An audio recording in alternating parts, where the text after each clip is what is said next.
الله تعالى وبركاته.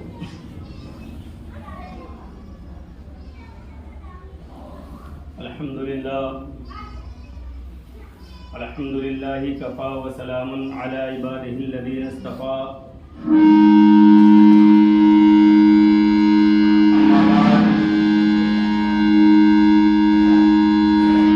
أعوذ بالله من الشيطان الرجيم. بسم الله الرحمن الرحيم.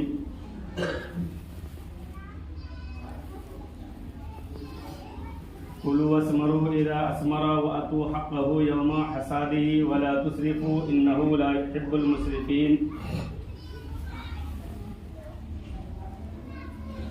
صدق الله العظيم وصدق رسوله النبي الأمين المكين الكريم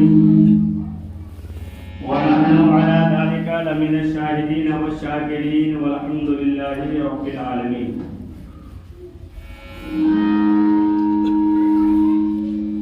بیان ملت اسلامیہ خطبہ مسنونہ کے بعد میں نے قرآن مجید و فرقان حمید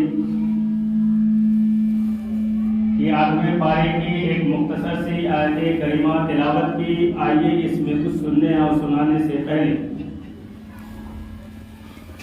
ہم اور آپ مل کر ایک مرتبہ قائد نامدار مدینے کے تاجدار دونوں عالم کے مالک و مختار جناب احمد مصطفیٰ محمد مصطفیٰ صلی اللہ تعالی علیہ وسلم کی مقدس بارگاہ میں انتہائی عقیدت و محبت کے ساتھ درود پاک کا نذرانہ پیش کریں. پڑھیے بآواز بلند اللہم صلی علی سیدنا شفیعنا حبیبنا نبینا مولانا محمد بارک وسلم صلو علیہ صلاۃ و سلام علیک یا رسول اللہ صلی اللہ تعالی علیہ وسلم. برادران ملت اسلامیہ خطبہ مسنونہ کے بعد میں نے قرآن مجید و فرقان حمید کی 8ویں پارے کی سورہ انعام کی ایک مختصر سی آیت کریمہ تلاوت کی. اللہ تبارک و تعالی ارشاد فرماتا ہے کہ اے لوگو تم اپنے پھلوں سے کھاؤ. اب وہ پھل یا تو درخت کا ہو یا زمین کا ہو یا جیسے بھی انسان اگائے، اللہ تبارک و تعالی نے اسے کھانے کا حکم دیا ہے کہ خود بھی کھائے، اپنے بال بچوں کو بھی کھلائے.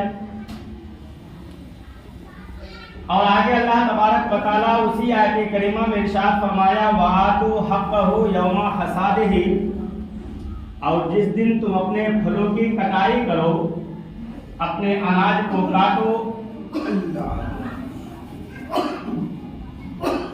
تو اس کاٹنے کے بعد ہمیں سب سے پہلا کام کیا کرنا ہے؟ اللہ فرماتا ہے وَآتُوا حَقَّهُ يَوْمَ حَصَادِهِ، کہ جب تم اپنے اناج کو اپنے کھیتوں سے کاٹو، اپنے پھلوں کو اپنے درختوں سے توڑو، تو سب سے پہلے جو اللہ تبارک و تعالیٰ نے ہمارے اوپر حق مقرر کیا ہے غریبوں کا، مسکینوں کا، ہمیں اس کی ادائیگی کرنا ہے، ہمیں اس کو ادا کرنا ہے. جیسے زکوٰۃ، مال کی زکوٰۃ یہ الگ ہے، اور کھیت کھلیان درخت وغیرہ کے جو ہم کچھ نکالتے ہیں، جسے اپنی زبان میں ہم اور آپ کہتے ہیں منسیرا، وہ جو نکالتے ہیں یہ اس کی یہ بھی ایک زکوٰۃ کی قسم ہے. یہ ہمارے لیے واجب ہے. جیسے صدقہ فطر ہمارے لیے واجب ہے، زکوٰۃ نکالنا ہمارے لیے فرض ہے. اس کھیت کے اوپر جو اناج اگتا ہے اس کا نکالنا بھی ہمارے لیے فرض ہے، ضروری ہے، واجب ہے. اگر ہم ادا نہیں کرتے ہیں، ہم اسے اگر نکالتے نہیں ہیں، تو اللہ تبارک و تعالیٰ کی بارگاہ میں ہمیں اس کا حساب دینا ہوگا. وَآتُوا حَقَّهُ يَوْمَ حَصَادِهِ، جس دن تم اپنے کھیتوں سے، اپنے کھلیان سے اناج کو کاٹو. اب کاٹنے کے بعد ہمیں کھانے سے پہلے، کسی کو دینے سے پہلے جتنا ہم اناج اپنے کھیت سے کاٹ رہے ہیں، اس میں سے اللہ تبارک و تعالیٰ نے جو ہمارے لیے مقرر کیا ہے اس کی ادائیگی کرنا یہ ہمارے لیے واجب ہے اور ضروری ہے. اب یہ عشر کیا ہے؟